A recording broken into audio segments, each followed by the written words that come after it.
어떤 만남이 있습니다. 분명히 웃으며 헤어졌는데 집에 돌아오는 길이 이상하게 무겁습니다. 딱히 싸운 것도 아니고 상처받은 말을 들은 것도 아닌데 몸이 납덩이처럼 가라앉는 느낌. 소파에 앉아 멍하니 천장을 바라보다가 문득 이런 생각이 떠오릅니다. 나 왜 이렇게 피곤하지? 그런데 그 피곤함이 몸에서 오는 게 아니라는 걸 여러분도 어렴풋이 알고 계실 겁니다. 이것을 심리학자들은 정서적 허기라고 부릅니다. 배가 고픈 것처럼 마음이 고픈 상태입니다. 누군가와 시간을 보냈는데 오히려 더 비어버린 느낌. 대화를 나눴는데 오히려 더 외로운 기분. 이 감각은 착각이 아닙니다.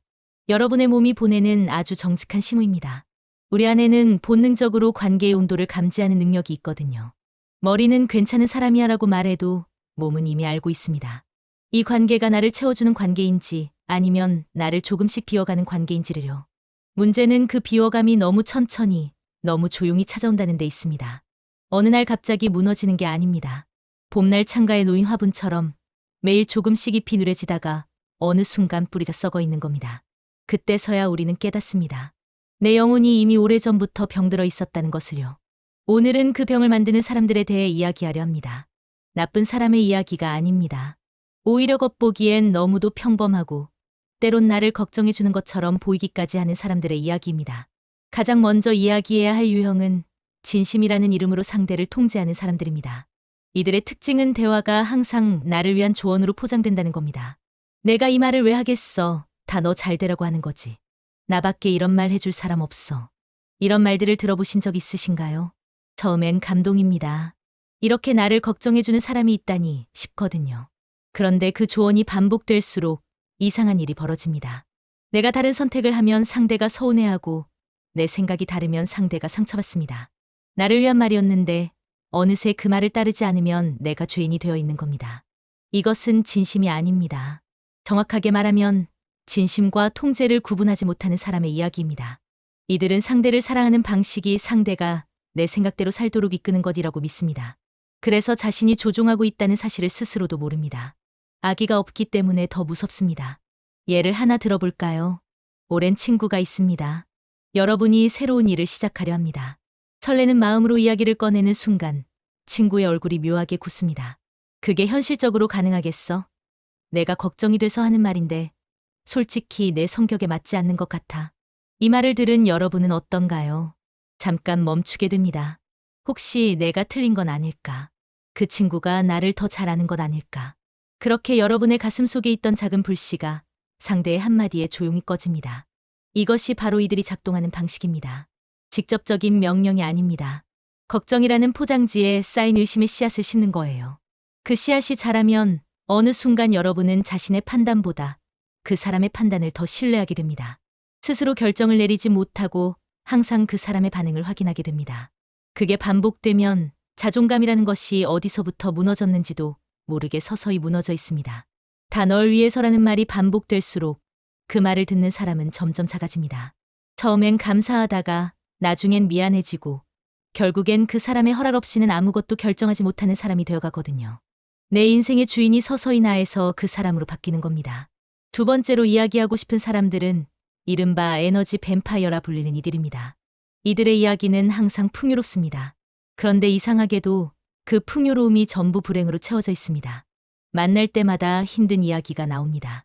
직장이 힘들고 남편이 문제고 시어머니가 괴롭히고 몸은 아프고 돈은 부족합니다.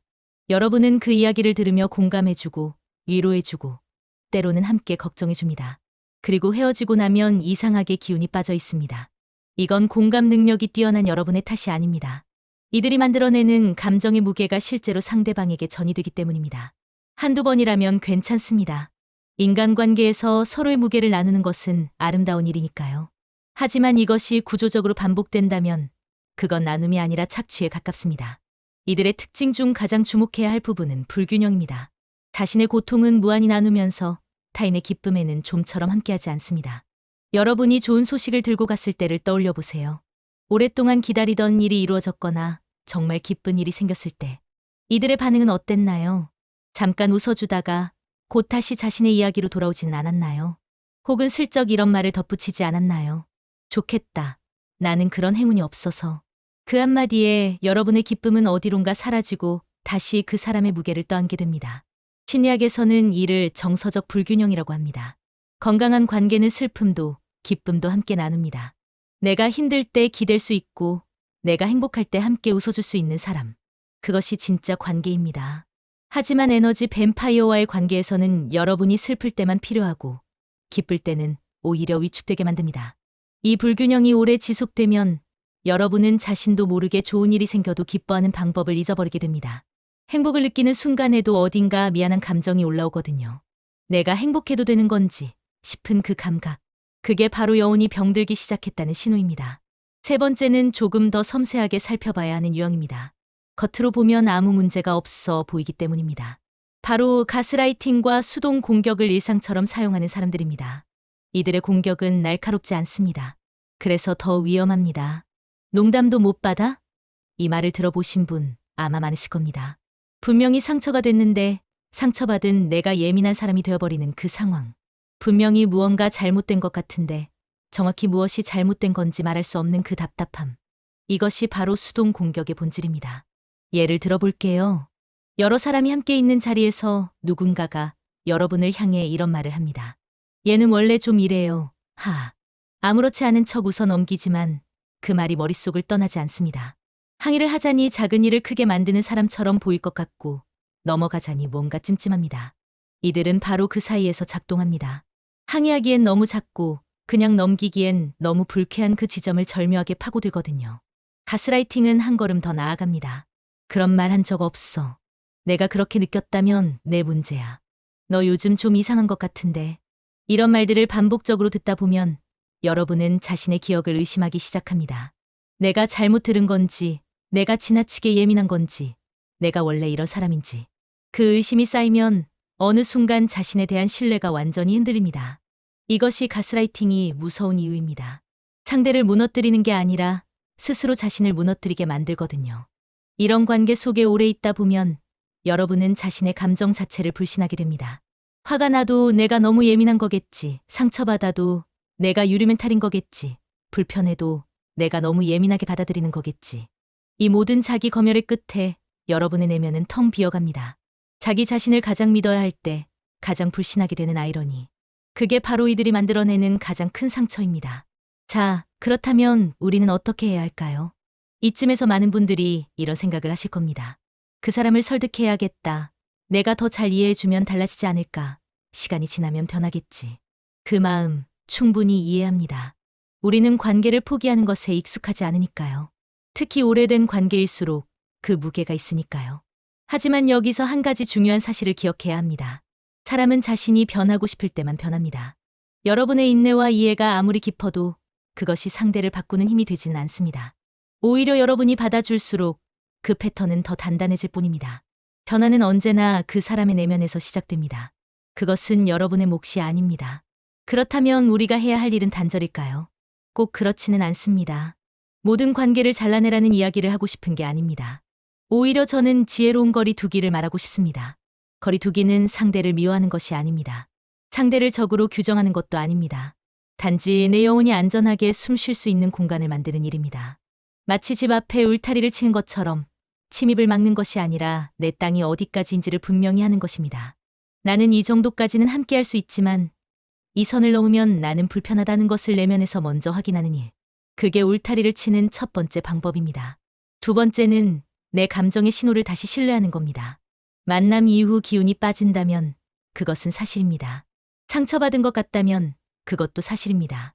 아무리 상대가 그런 뜻이 아니었다고 해도 내가 그렇게 느꼈다면 그 감정에는 이유가 있습니다.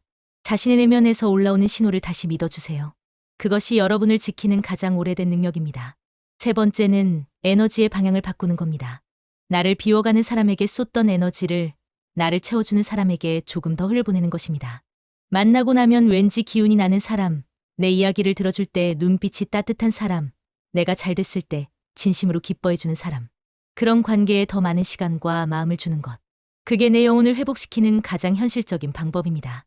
누군가와의 관계 때문에 내가 작아지고 있다면 그건 여러분의 부족함이 아닙니다. 여러분이 이상한 것도 아닙니다. 다만 그 관계가 지금의 여러분에게 맞지 않는 것뿐입니다.